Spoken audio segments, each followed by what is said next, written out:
സുരേഷേട്ടൻ്റെ പ്രസ്ഥാനത്തിൽ ആന്റിച്ചേട്ടൻ ഒരു സ്പീച്ച് ഇറക്കുകയാണ്. അതിൽ പാപ്പാടെ കുറച്ച് താരങ്ങൾ മാത്രം ഷെയർ ചെയ്യുക, അതിലൊരാൾ താങ്കളാണ്. ശരിക്കും ഒരു ആക്ടർ എന്നല്ല, ഒരു പ്രൊഡ്യൂസർ എന്ന നിലയിൽ നോക്കിയിട്ടാണ് സുരേഷേട്ടൻ പറഞ്ഞോട് യോജിക്കുന്നുണ്ടോ? യോജിക്കുന്ന എതിർപ്പാണോ സുരേഷേട്ടൻ പറയുന്നത്? ഇല്ല, അതുകൊണ്ടാണ് ഷെയർ ചെയ്തത്. അതായത് ഞാൻ മീഡിയ റെസ്പോൺസ് ആ കേസോടെ പ്രൊമോഷൻ 5 പേർക്ക് ഡീറ്റെയിൽ ആയിട്ട് കൊടുത്തിട്ടുണ്ട്. അത് ഈ ദിവസങ്ങൾ വന്നോളൂ.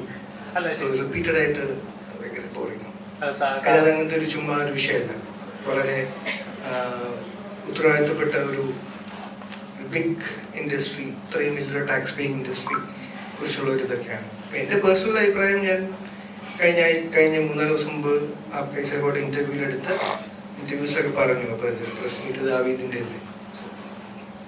അപ്പം ഞാൻ ആദ്യം ചോദിച്ചതിന് ഉത്തരം പറഞ്ഞു.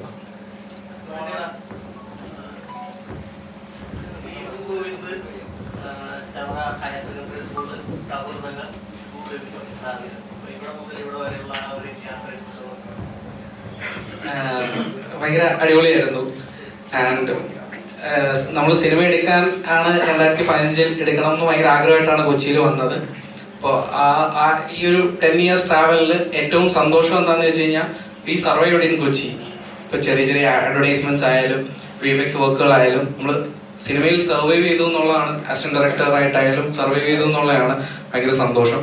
പിന്നെ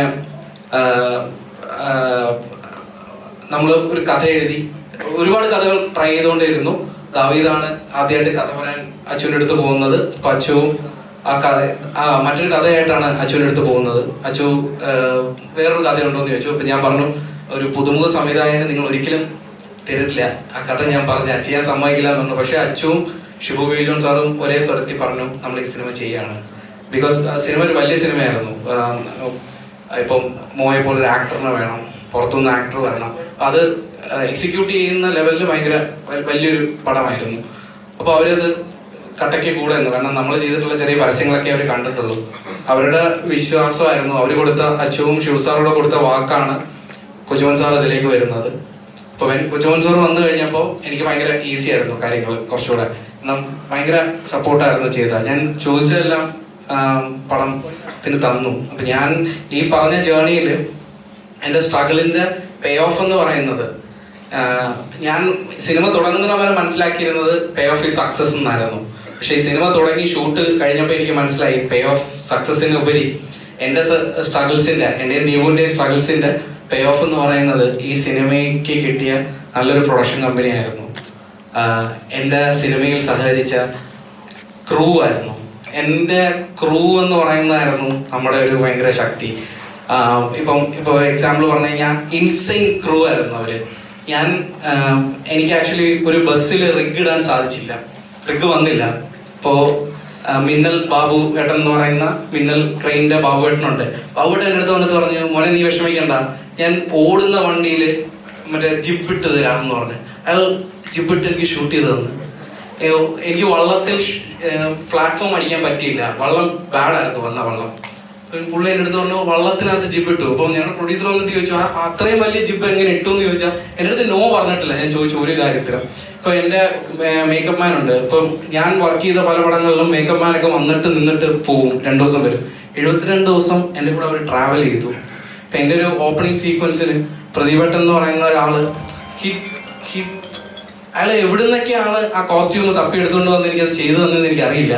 ലിറ്ററലി ആന്റണീനെ ഇട്ടത് നിർത്തി കളഞ്ഞു. ഞാൻ ആഗ്രഹിച്ച പോലെ ഞാൻ AI എന്താണോ കൊടുത്തത് അത് ഇട്ടിട്ട് വന്നു. എൻ്റെ ഫ്രണ്ട് സാലുവാണ് എൻ്റെ ക്യാമറ ചെയ്തത്. ഗ്രേറ്റ് ഇന്ത്യൻ കിച്ചനാണ് സാലു ചെയ്ത റേവ് റിവ്യൂസ് ഉള്ളൊരു വർക്ക്. കാതൽ, മമ്മൂക്ക സാറിൻ്റെ കാതൽ. അപ്പോൾ അത് കഴിഞ്ഞപ്പോൾ ഒരു commercial, in and out commercial. കാരണം ഞാൻ സാലുവൊക്കെ കണക്ട് ആവുന്നത് എങ്ങനെയാണെന്ന് വെച്ചാൽ ഞങ്ങൾ എല്ലാവരും കട്ട വിജയ് ഫാൻസ് ആണ്. നമ്മൾ ഫസ്റ്റ് ഷോ പോയി കാണുന്നതാണ്. അപ്പം നമുക്ക് ഇങ്ങനത്തെ ഒരു പടം ആണല്ലോ എടുക്കേണ്ടതെന്ന് ഫ്രം ദ ഡേ കണക്ട് ആവുന്ന ദിവസം തൊട്ടേ നമ്മൾ പറഞ്ഞിരുന്നു. ഞാൻ അവനോട് ചോദിച്ചത്, എടാ നമുക്ക് കാണാൻ ആഗ്രഹിക്കുന്ന രീതിയിൽ ആന്റണീനെ പ്രസന്റ് ചെയ്ത് തരണം. അവൻ്റെ കഴിവിൻ്റെ മാക്സിമം എടുത്തിട്ട് ഞാൻ ആഗ്രഹിച്ചതിലും മേളിൽ സാലു എനിക്ക് ഷൂട്ട് ചെയ്ത് തന്നു. എൻ്റെ എഡിറ്റർ ചെറുമണം. അപ്പം ഞാൻ, ദീപു, രാകേഷ്, ഞങ്ങൾ 3 പേരും തീവണ്ടിയിൽ അസിസ്റ്റന്റ് ഡയറക്ടേഴ്സ് ആയിരുന്നു. അപ്പം ആ അസിസ്റ്റന്റ് ഡയറക്ടേഴ്സ് ആയിരുന്നവരാണ് ഈ സിനിമയിൽ ഡയറക്ടർ, റൈറ്റർ എഡിറ്റർ ആയത്. ഇപ്പം ആ ഒരു അതായത് ഞങ്ങൾ സിനിമയിലേക്ക് ഒരുമിച്ച് വന്നു, ഞങ്ങൾ ഗ്രോ ചെയ്തത് ഒരുമിച്ചാണ്, ഞങ്ങൾ ഈ പൊസിഷനിൽ നിൽക്കുന്നത് ഒരുമിച്ചാണ്. അത് ഭയങ്കര ഒരു ഇമോഷണൽ മൊമെന്റ് ആണ് ലൈഫിലെ. സോ അവൻ ആക്ച്വലി ഈ ഗിവ്സ് ദാവീദ് ബ്ലഡ് ആൻഡ് ഫ്ലഷ്. അവൻ്റെ രാത്രികളൊക്കെ ഭയങ്കര കട്ടയ്ക്കവൻ ഇരുന്ന് ചെയ്തു. പിന്നെ ഇതിനെക്കുറിച്ച് പറയുന്നതിൽ യാതൊരു മീനിങ് ഇല്ല. Struggle is our choice. End of the day ഞങ്ങൾ എടുത്തിരിക്കുന്ന എഫേർട്ട് ആ സിനിമയിലുണ്ട്.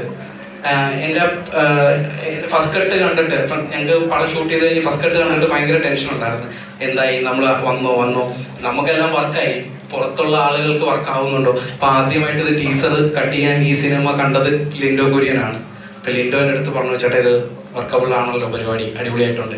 കഴിഞ്ഞ ദിവസം ലിൻഡോ വിളിച്ചപ്പോൾ അവൻ എൻ്റെ അടുത്ത് പറഞ്ഞു, എനിക്ക് ഏറ്റവും സന്തോഷമായ കാര്യമാണ്, കാരണം നമുക്കിഷ്ടപ്പെട്ടു, നീ ഇത് പ്രേക്ഷകൻ സ്വീകരിക്കും എന്നുള്ളൊരു ഇതിലുണ്ട്. അപ്പം ലിൻഡോ ഈ വർക്കുമായിട്ട് ബന്ധപ്പെട്ടാണ് ഞാൻ അവനെ പരിചയപ്പെടുന്നത്. അപ്പം അവൻ പറഞ്ഞു, ചേട്ടനെ എനിക്ക് പരിചയമില്ല, പക്ഷെ ദാവീദ് ഡിസർവിങ് ആണ്. അപ്പം ഞങ്ങൾ ചെയ്ത പ്രൊഡക്റ്റ് നൈസാണ്. അപ്പം അതിൽ ഭയങ്കര സന്തോഷമാണ്. ആ പ്രൊഡക്റ്റ് നാളെ നിങ്ങളുടെ മുമ്പിലേക്ക് വരികയാണ്. അപ്പോൾ ഉറപ്പായിട്ടും ഞങ്ങൾക്ക് കണക്റ്റ് ആയ സിനിമ, കാരണം ഞാൻ ദീപു പറഞ്ഞ കഥ കണക്റ്റ് ആയിട്ടാണ് അച്ചു വരുന്നത്, ആ കഥ കണക്റ്റ് ആയിട്ടാണ് ആന്റണി വരുന്നത്, ഇവരെല്ലാവരും വരുന്നത്. അപ്പോൾ ഞങ്ങളെപ്പോലെ സമാന ചിന്താഗതിക്കാർക്ക് എല്ലാവർക്കും ആ സിനിമ കണക്റ്റ് ആവും എന്നെനിക്ക് വിശ്വാസമുണ്ട്.